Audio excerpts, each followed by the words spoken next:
शुक्रिया। अब बगैर किसी ताखीर के जोरदार तालियों के साथ प्रसाद जी का इस्तकबाल कीजिए। मैं उनको माइक थमा रहा हूं। बैठिए बैठिए बैठिए बैठिए।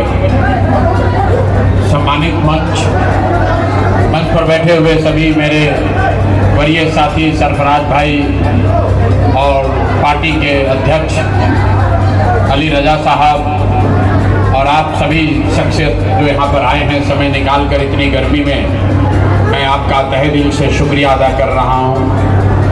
हमें कोई लंबी चौड़ी बात नहीं कहनी है, 2-3 बात आपसे साझा करना चाहते हैं। और हम यहाँ वोट मांगने के लिए नहीं खड़े हुए, हम वोट नहीं मांगते हैं।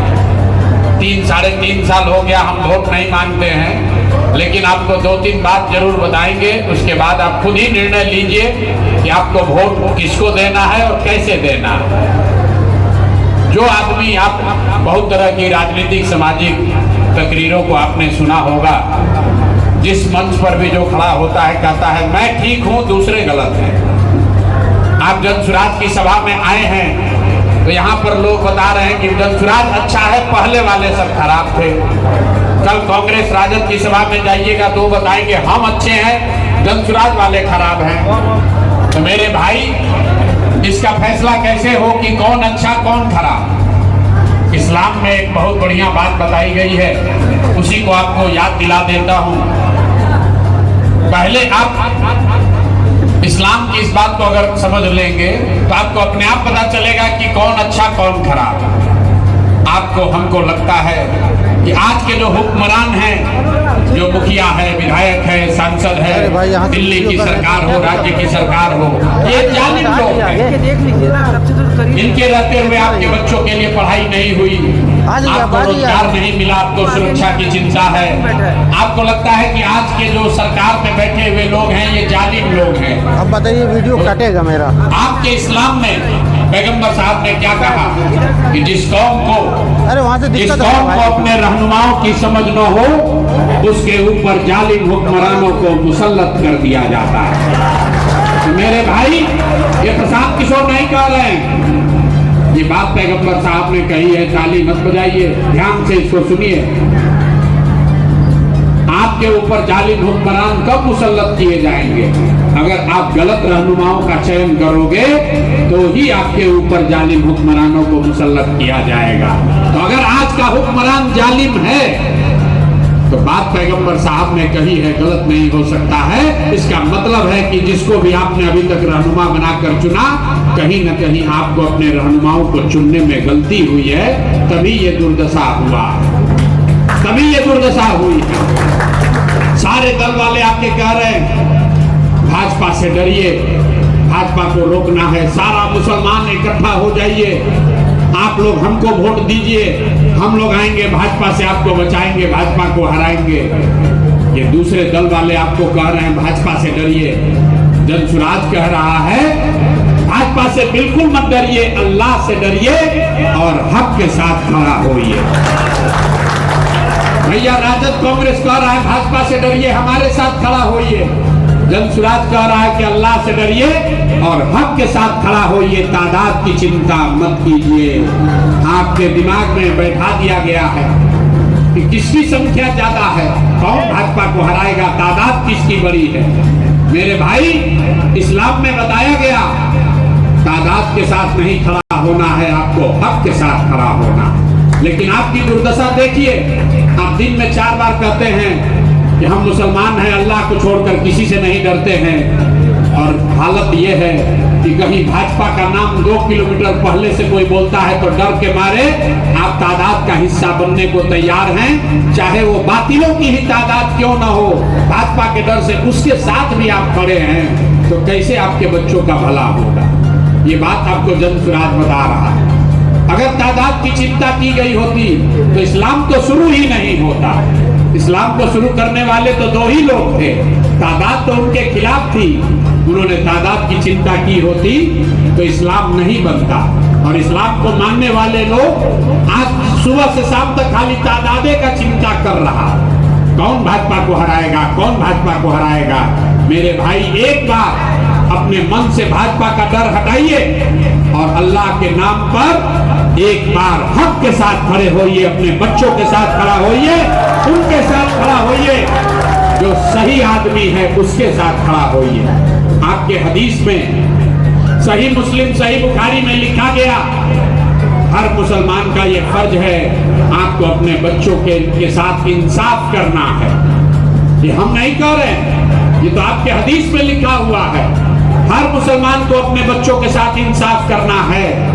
आप दिल पर हाथ रख के बोलिए, सीमांचल में जितने मुसलमान रहते हैं, आधे से ज्यादा मुसलमान ऐसे हैं जो चाह कर भी अपने बच्चों के साथ इंसाफ नहीं कर सकते। आपको कहा गया अपने बच्चों को अच्छा नाम दीजिए, उनकी तालीम और तरबियत कीजिए।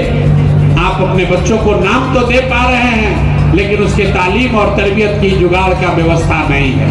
लेकिन भाजपा के डर से लालटेन में किरासन तेल बनकर जले जा रहे हैं। मेरे भाई, अगर लालटेन में किरासन तेल बनिएगा तो याद रखिए, जलिएगा आप, जलेगा आपका और आपके बच्चों का भविष्य, और रोशनी होगी किसी दूसरे के घर में। इसलिए अभी तक आपके पास विकल्प नहीं था, अब आपके पास एक मुकम्मल विकल्प है। हम पर भरोसा हो या न हो, आपको सरफराज साहब पर भरोसा होना चाहिए, आपको मोहतरमा पर भरोसा होना चाहिए, आपको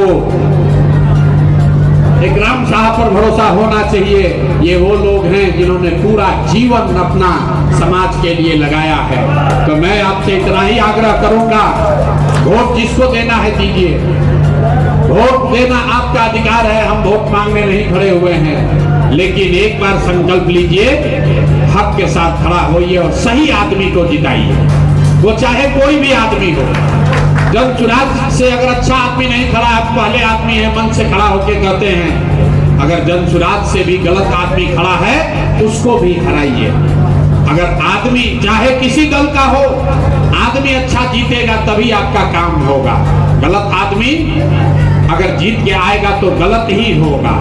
आप गलत वोट दीजिएगा और फिर सोचिएगा कि हमारे बच्चों के लिए शिक्षा रोजगार हो जाए, नहीं हो सकता है। तो अगर जनसुराज का प्रत्याशी ठीक लगे तो फिर तादाद का चिंता मत कीजिए, ताकत की चिंता मत कीजिए, उसके साथ कंधा लगाइए।